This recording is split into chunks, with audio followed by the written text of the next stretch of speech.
The fuck going on in this motherfucking bitch? They call me the Black Charlie Sheen, aka One Chains. I'm also known as fitness trainer, Mr. Trainer Girl. She be doing squats all over my dick. In some circles, I'm known as the Don, the Don, the Don, and I'm the coach of Knees Jinx. Look at that. I didn't even have to ask him for a presentation. He just wanted to do it. I'm glad to present you. Also known, as Mefesto. He's going to be one of the most... one of the... Joder, macho. I'm very tired. It's going to be one of all the coaches in the PPL fans. I'll welcome you as well to the video. How are you doing, the Don? I give your girl my PPL, you know what I'm saying? There's going to be a lot of potential new fans here today, right? What presentation can you make about yourself, relating to Pokemon, to League content? Because I'm pretty sure you're one of the people who's been even longer than me, for sure, in the community, right? So, yeah, just talk a little bit about your team and yourself. Just a quick intro. What could you say about the possible new fans you could have? I've been playing competitive Pokemon for about 15 years at this point. I started back in 2009. I was also a YouTuber at that time, so I was making Pokemon videos, Wi-Fi battles of Gen 4. This is where I got to meet, a lot of amazing people that I know nowadays, And Pokemon has been a big part of my life. I have taken a quite big break for about 6 to 7 years, from about 2012 up until like 2019. But since 2019, I've been pretty active in terms of just content production, in terms of just being around in the community. And I can say that there's one big reason I enjoy Pokemon as a game and competitive Pokemon so much compared to many other games, is because, in my opinion, Pokemon is a good training for the brain. If that it's comparable to chess, but it has a lot more layers in it, right? Because in chess, you have to see few turns ahead, right? You have few steps ahead of your opponent and just understand the situation and game plan. In Pokemon, it's the same, but you also have so many different factors like stats, moves, the move sets. You have to understand the sets that your opponent is running, and then there's also elements of luck, aka hacks. So that makes it more of like a more complicated version of chess. And there hasn't been a single video game in my life that I have played as consistently as Pokemon, because I've played a lot of different games, but they just got boring to me, and Pokemon is the only one that I can just play over and over again, no matter what it is. Well, you heard it, guys. He is ready. He has a lot of experience on his belt, and he's ready to just show everyone how it's done. You said you know a lot of people. I'm pretty sure you told me, right? You know some people in this league. Would you consider them your rival for this league? Is there anyone you consider your rival for this league, or do you have any coach in this league that you could be afraid of facing? Afraid of? Okay, that would have to be myself, bro. I figured. That's the only person I'm afraid of, really. Okay, I can tell. Well, Joey PokeMD is one of my best friends, not just Pokemon community-wise, but we've done a lot of IRL related stuff too. We've known each other for 15 years at this point. That is me being 27 years old. That's pretty much more than half of my life. So I'm definitely excited to go up against my good friend, one of my best friends, Joey, and then also a pretty old friend of mine, Envy. They invited me to join this league originally, and I was very glad to meet all of the admins, creators, mods for this league. This league seems really fun, people putting in a lot of work, and overall the administration of this league seems like really cool and nice people, and that's what I respect. So I'm definitely I'm more than excited. Yeah, I talked to other coaches, and most of them obviously all want to win, but I think the important part here is that we do good content, or try to do as best as we can, and also have fun with it, right?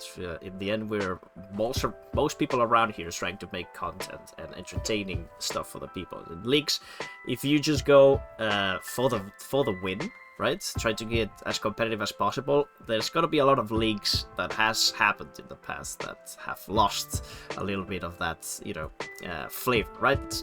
It's another league, right? That everyone tries to beat. But in this league, we do have a lot of veterans in league. There's people with many championships, so it's gonna be.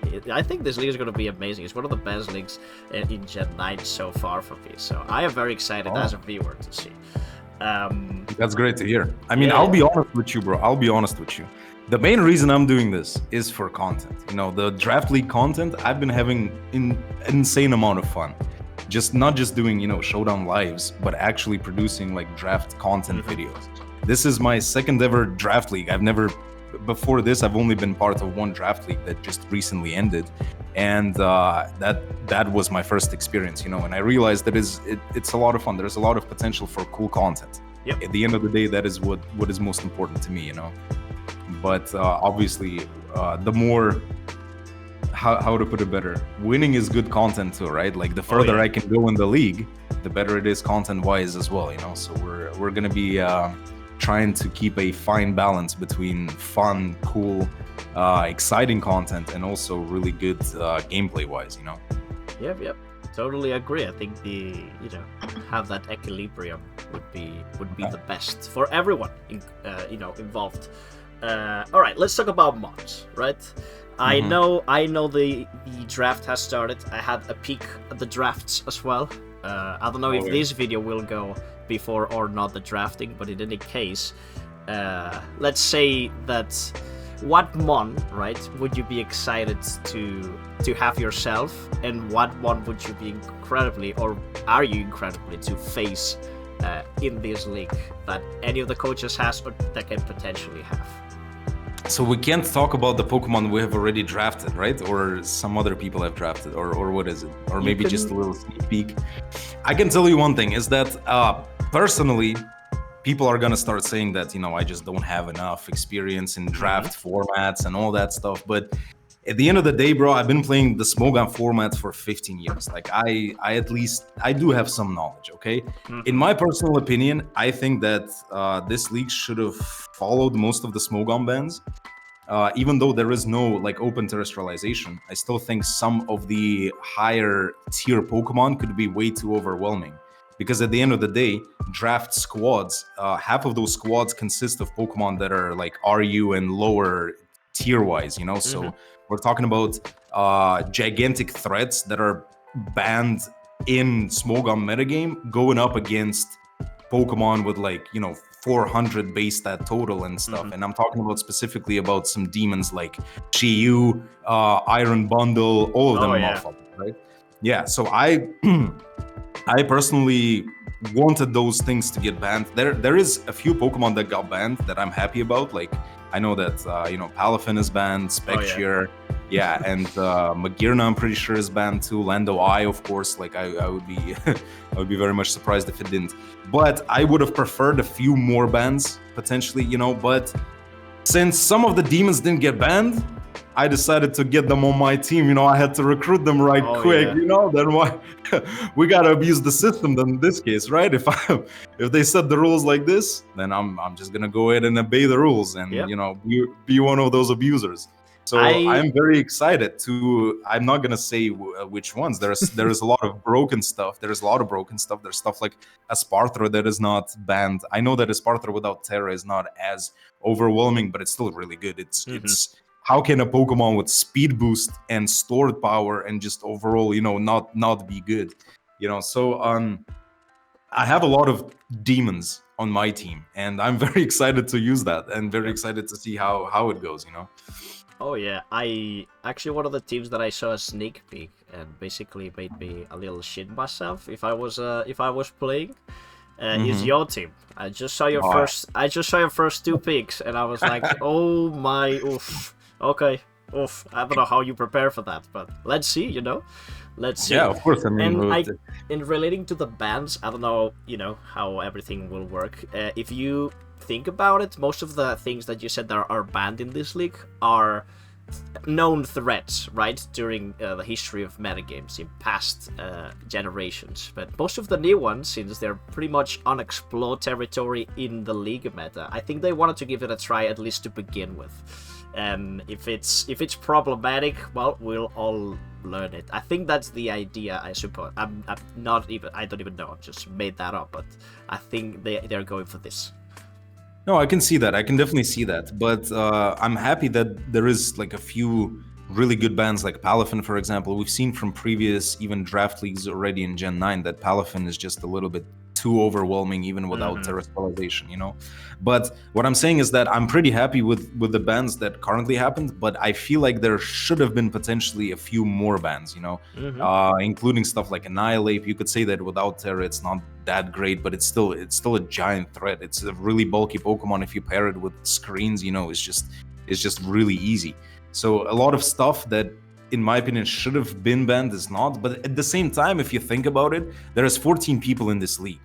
I didn't think about it before the draft started, but once people started drafting, I realized that it seems like it might be a little bit too much, you know, because like everybody's teams are not the greatest on the grand scheme of things, even though we have the bigger Pokemon pool, like in Pokemon Home, right? There's like more Pokemon that choose from, but still it seems like it's not enough for 14 people, you know? So this league is very interesting in the sense that I don't think anybody's team is outright like crazy and busted, if that makes sense, you know. Yep. And that has to do with the fact that there is 14 people, you know, not 8, not 12, and no, it's a pretty big thing. It's a pretty big thing, Yeah. and the budget system also, I think, tries to balance those teams. You want to pick the big boys, then you have to pick, you know, the rest of the team has to be much more limited. That affects your Terra captains as well, because in this league, you know, lower tier Pokemons have to be the Terra. All right. Which is an amazing system. This is probably the best idea because I really like it. Yeah, because that not only makes you be more creative with like your Terra picks, but also just allows for more, I'd say, more consistent preparation, if that makes sense. You know, the previous league that I played in had, you know, just one Terra captain, but it could be any Pokemon, right? So we had Terra Xianpaos running around, Terra Dragonites, and like all that type of stuff. You know, it's just, yeah, Terra Baxcalibur. Like that league was won by Terra Baxcalibur. Like there's just nothing you can do almost, you know, to prepare for that thing. It's just unbelievably outright, like, you know, busted.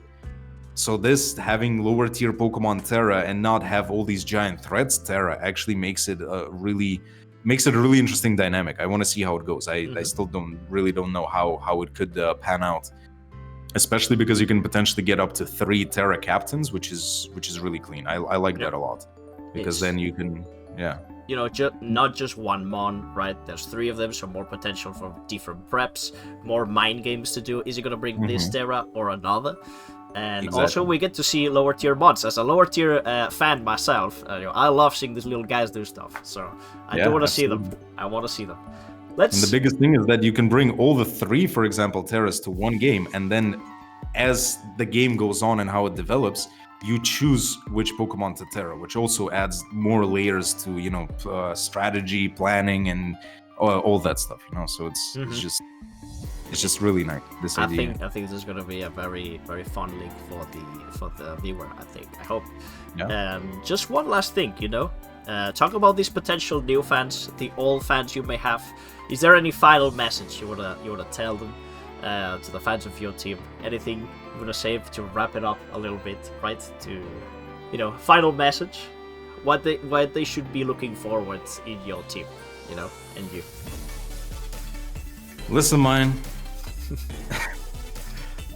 We are the Oh no, he's gonna say something. I'm not gonna say it. I will say just one thing, bro. I will say just one thing. If you're new here, you gotta pass that girlfriend phone number, you know what I'm saying? And then I slide, and then we go from there, okay? Look at that, the guys. Coach of these Jinx, you know what I'm saying? He's ready. He is ready. You have seen him. He's gonna bring a lot of spice to the competition, I can tell. Well, friends of the BPL, that was a pretty short interview we just had. I hope you have enjoyed it, and you have to check out all the links in the description of all the coaches here with Mefesto and the rest of the coaches to get this league, the views and the recognition it deserves, I think, with all the amazing coaches we have around. It was a pleasure having you around here in the PPL. Thank you. See you in the battlefield, right? As they say, I'll be a viewer though, so. Oh yeah, bring it on. See you guys. Have a good one. Goodbye.